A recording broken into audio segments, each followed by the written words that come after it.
Alright, so we pulled them out of the freezer.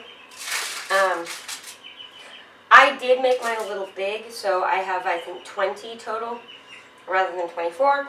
We're going to go melt the chocolate. I'm going to put it in for 15 seconds. I'm just going to microwave it today. You can do a double boiler. You can do, like, I have a mini crock pot that I frequently will put things like this in and just let it go on low. But I'm going to do 15 seconds, stir it, 15 seconds, stir it until it's melted.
Alright.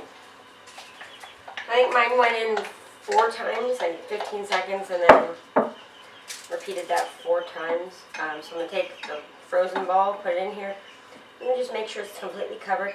And remember I said you can use whatever kind of chocolate you want. So like if you wanted to use white chocolate chips, that would totally work. So I'm going to just do this. And you can use your spoon to just sort of lob it over the top. If your chocolate starts getting firm while you're doing this, you can re-warm it up for another 15 seconds. This is the messiest part of it. Just make sure that they're not touching, because that'll make them stick together.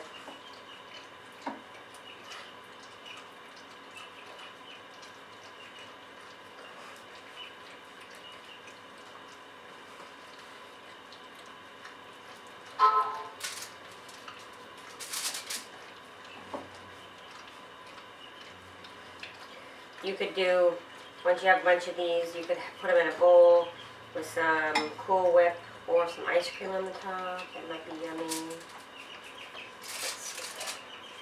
Oh, lots of yummy things. Using like a brownie and a brownie sundae.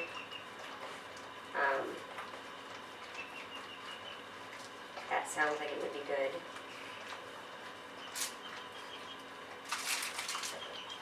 And as I'm going to go, I'm also going to take, like I said, I'm not using the crumbled up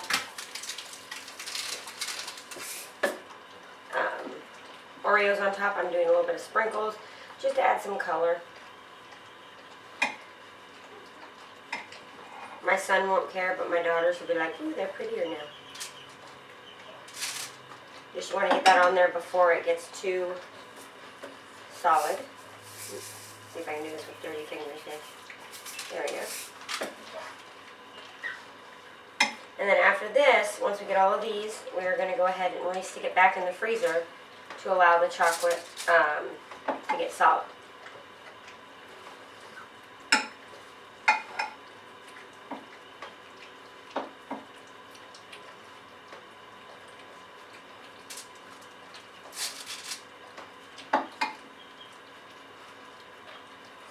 You could also, if you want to make these real pretty, you could do white chocolate with a little bit of food coloring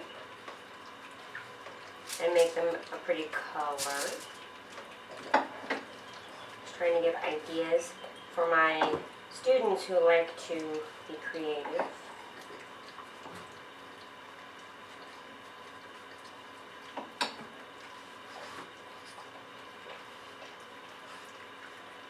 I think this one's a good size one.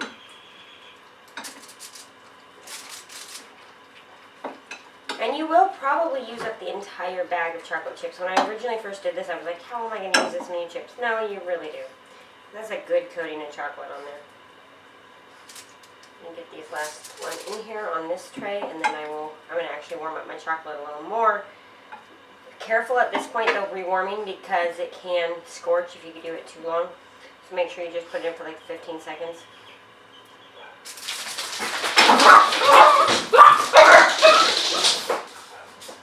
The neighbor's dog started barking. My dog's kind of just went nuts.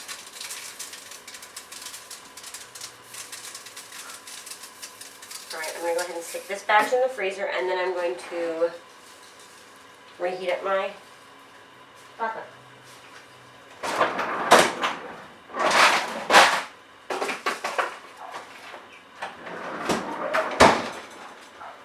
We'll be right back.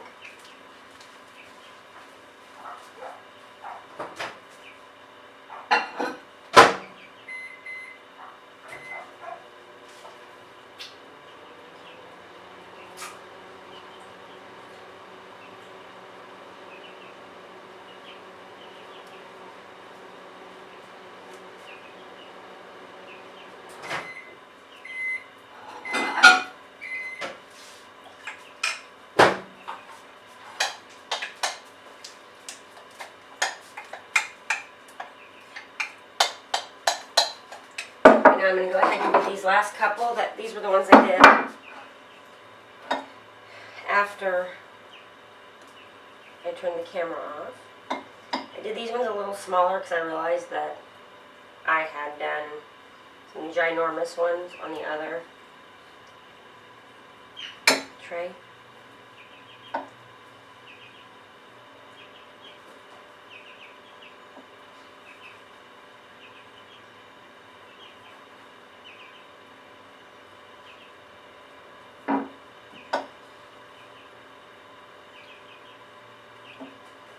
Also might be fun is if you did this and then you got some like caramel and you just put them all in the tray and then drizzled it over the top with maybe a pinch of salt, of sea salt.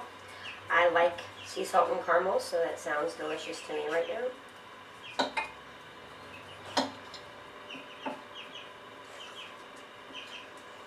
I'm getting to the bottom, and so making sure I've got enough chocolate to cover. But I am half tempted to just leave a couple without chocolate on them because they look good too.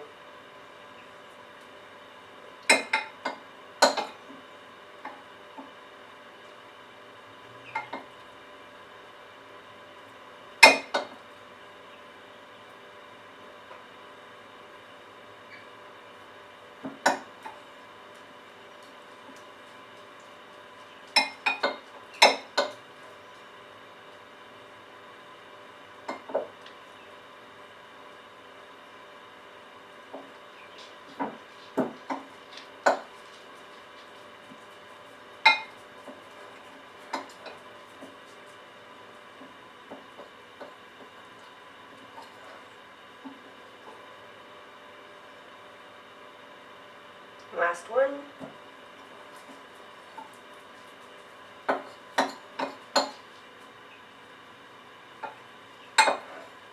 So as you can see, I have used up all of the chocolate in the bowl. So, you know, when I initially saw this, I thought, oh, it's gonna be way too much chocolate. That was not the case. I'm probably gonna eat that one because it's not real covered well. Put some sprinkles on top. Stick this one back in the freezer, and then we'll pull the other ones out.